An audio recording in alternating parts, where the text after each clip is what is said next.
Instinct drives spring Chinook salmon to return to the stream where they began their lives. They swim 500 to 800 miles upriver to reach their home high in Idaho's mountains. In one mountain meadow, a special homecoming is being prepared. Wildlife groups and local organizations are recreating the perfect stream for spawning salmon.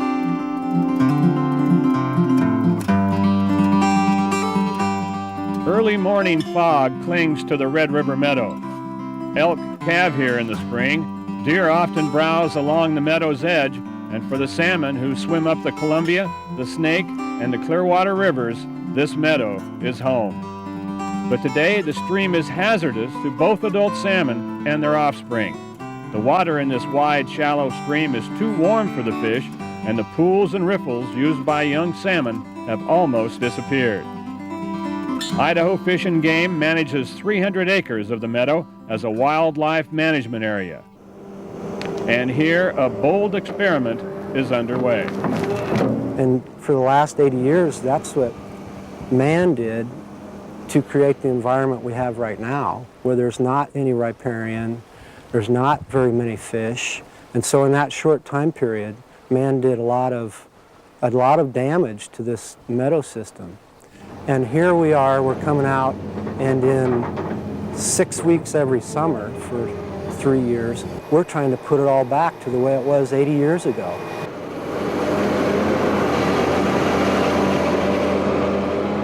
For the last 2 summers, construction crews have carved big new river bends in the meadow. They've also restored old meanders where the river used to flow. 6 inches. Oh, too far. Tom Bumstead Right directs the drag lines and dozers as they reshape the river.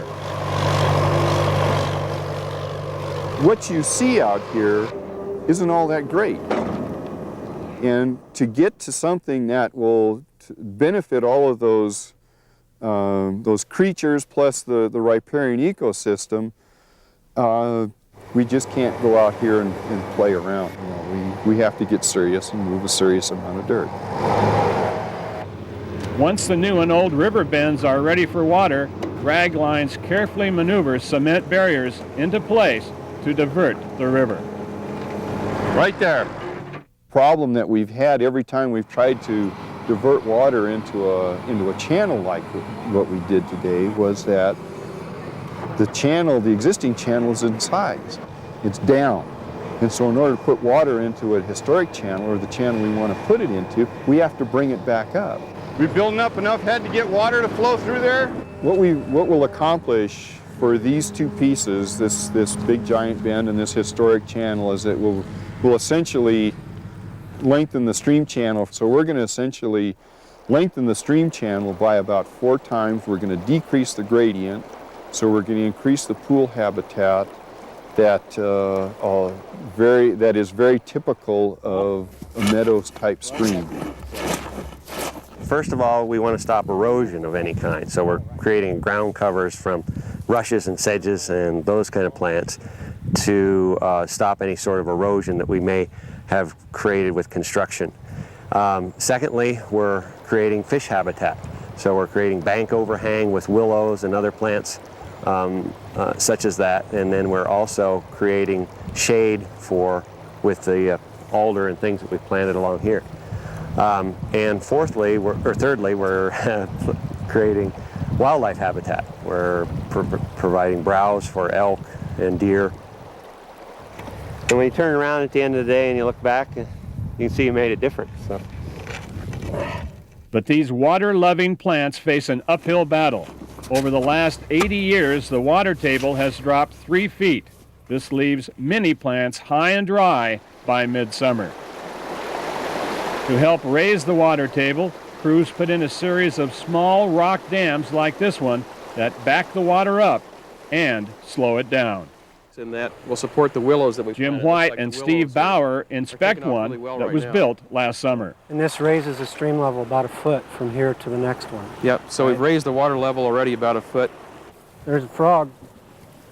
The stream banks are really nice and wet, which is good for, August 4th or whatever it is. Yeah. Look at this, willows everywhere. Yeah, these are doing great. Wow.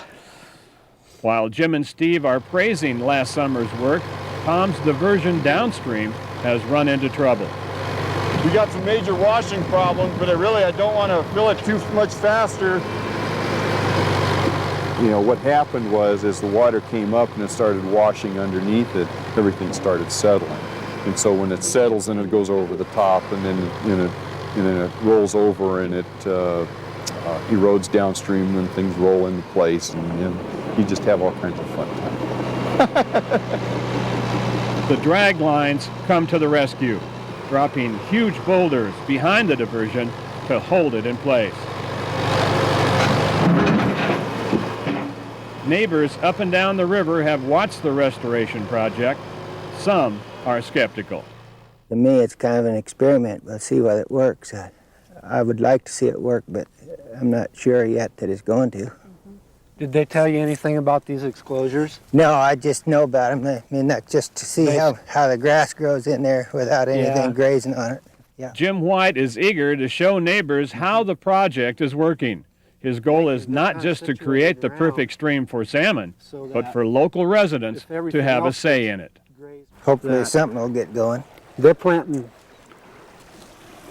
20 to 25,000 seedlings out here just this year. So what we did was the money that Bonneville Power is giving to the project, they give that to Idaho County Soil and Water Conservation District. One of the things that the district does that they do really well, and is one of their big goals, is that they look out for the little people. They look out for the adjacent landowners and the landowners downstream. They make sure that we as agencies are looking out for that.